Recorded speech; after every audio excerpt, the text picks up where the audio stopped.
respectfully disagree. There's plenty to talk about with that. Alex, which of these situations do you think is of greater concern? Oh, I think the Jalen Hurts one is much bigger. Listen, Jordan Love was warming up at the end of that game. I think he could have gone back in and played. The Jalen Hurts, listen, a concussion, this entire run game is literally around the QB, right? He makes a decision on almost every run. He's reading a defender. He accounts. And listen, if I'm the Green Bay Packers, I mean, I'm making him pull it as often as possible. I'm having the ends crash. I'm putting the ball in his hands.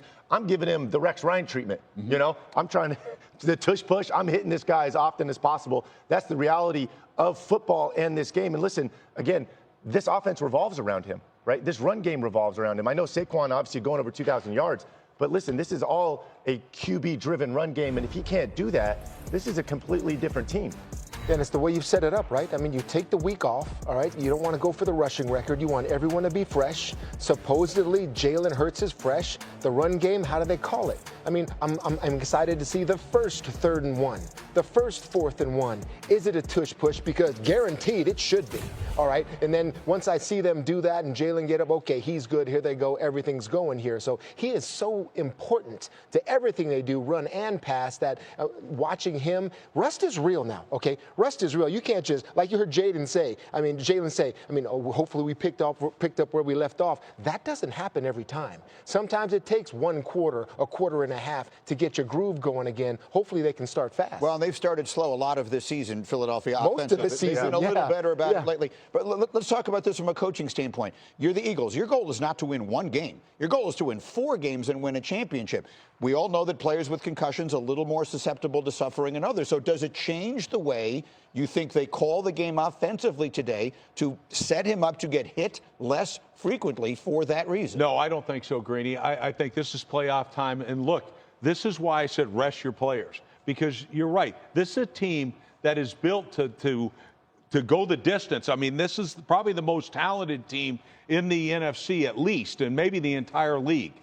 But the quarterback has now had three weeks, all right? Could he have played? Could he have whatever? I don't know. But to me, the only way they're going to win is that quarterback run game, because they're not good enough to just sit back and beat you and with Jalen Hurts from the pocket and things like that. They're not. And so all their routes are basically slant or go route. That's what I got to stop on the Packers. And the other thing right now, I've got to step up on that line and blow that dang quarterback run game up. And if I can do that, I'll be successful, even though this team is incredibly talented. Look, the thing that I'm concerned with, how about the receivers? The Eagles receivers. The Eagles receivers with A.J. Brown, all right, limited practice-wise, same thing with Devontae. Yep. And to me, that's a huge concern, because the Packers, if they're worth their anything on defense, they're going to stop the run. They better stop the run, and if they do, and you're not healthy on the outside, it could be a problem for Philly. And on the other side of the ball, I want to see this Green Bay offense spread the Eagles out. Listen, you do not want to run it up the middle against this team, right? These 2 D tackles are unbelievable. The 2 middle linebackers are awesome, right? Spread them out. Use a bit of the Commanders formula. Listen, I know this secondary is much improved. There's still 2 rookies back there, right? And these 2 safeties, good football players, but they're not necessarily cover guys, right? I think you take your matchups on the outside. Romeo Doubs needs to have a big day. Reed needs to have a big day. Put the ball in Jordan Love's hands. Why I love this game, it's a linebacker running back game. Really, I think. And you say spread them out? Yeah. You say spread them out, but Josh Jacobs leads the league by far in first quarter carries. They are going to try to work Josh Jacobs and him against Zach Bond and Nakobe Dean, who both have had great seasons. And then on the other side with Saquon, all right? And then you got the pack. Edgerrin Cooper is a great young linebacker who I've loved watching this year. This is about stopping the run for me, all right, quarterback? And I understand you want to spread it out, but still, early on especially, this is going to be about the run game. This is when you fake it to him, Teddy, and then you throw it on the outside with your one-on-one. These guys are, the Eagles defense is so good up the middle. Yeah. These guys are all pros. They are, but I tell you what, Josh Jacobs is one of the best in the National Football League at running that inside run. I'm not giving up on it. I'm sitting back saying, you got to prove it to me. Can you stop our run in that 7-man spacing, keeping those safeties in deep patrol like that? It's man on man. Can we not win those battles if you're Green Bay? We've talked a lot about injuries to players who are going to play. There is one who is not. The absence of Christian Watson is a major loss, or let me put that in the form of a question. How significant is that loss in your mind for the Green Bay Packers? Oh, it's a huge loss for them. Listen, this is a guy that anytime he steps on the field and wherever he's at, you have to know as a secondary. I mean, he is the deep presence for this passing game, right? And so often he takes the top off. He opens up space for other receivers. With him not there, right, you can squat on a lot of these guys. They're good receivers, but listen, they're not sending it downfield like Christian Watson was. I think Jayden Reed's got to go crazy in this game. And he did. The first game of the year, Jayden Reed was absolutely, phenomenal in that game. And not just in the passing game, but using him, knowing they're going to be in 7-man spacing with late support from the safeties and things. Get him on the perimeter in the run game.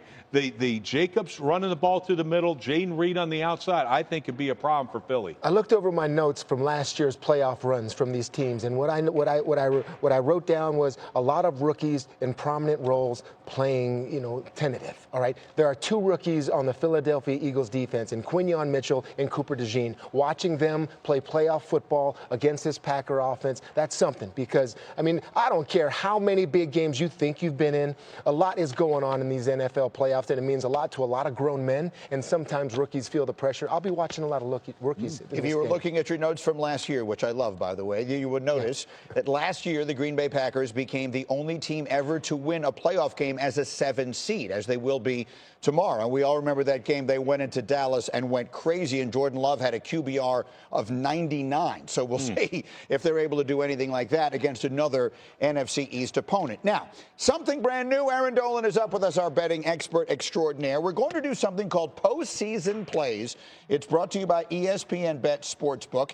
Aaron and then Rex and I are going to look at some of the popular prop bets today. Aaron, what are we looking at? Well, here's some that we have available for today. Now, again, these are just some that you could add into whether you want to bet it straight or in a parlay. But I'm going to be looking at Nico Collins' anytime touchdown score. He leads the team in targets, in receptions, in receiving yards, as well as touchdowns. He has 7 this season, and a lot of this comes down to the fact that, of course, Stephon Diggs unfortunately was injured, as well as Tank Dell. But when we look at this Chargers defense, they currently are tied for the 6th most receiving touchdowns allowed to opposing wide receivers this season. I think the Chargers defense is a little bit overrated based on the competition that they've played. I think the Texans are live in this game, and if anybody's going to score, it feels like it's going to be Nico Collins. You can get this at plus money, so that's one of the bets that I'm liking for today. All right, so that's Aaron's pick. Now we're going to parlay a pick from Aaron, that one, with mine and Rex's. So there's a lot of pressure on us here, Rex. I'm going to take Mark Andrews as an anytime touchdown scorer. He has scored a touchdown in 6 consecutive games, and no Zay Flowers today, so maybe they're looking a little different direction. So that's my piece of this parlay. I will go Mark Andrews, anytime touchdown tonight against the Steelers. Well, it makes sense, Greeny, but I'm going to tell you what I'm going with that I feel confident in. The difference with this Raven team is Derrick Henry. Over 1,900 yards rushing this season. Last time these two teams met, he went for 162 yards. Feed the man the football over and over. Get him 25 to 30 carries today. Các bạn vừa xem xong video phân tích của chúng tôi.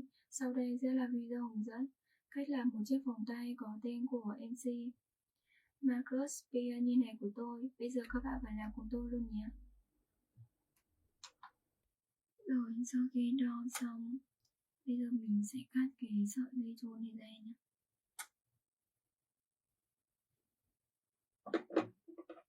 Mình sẽ dùng cây kéo này để mình cắt nó ra nhé.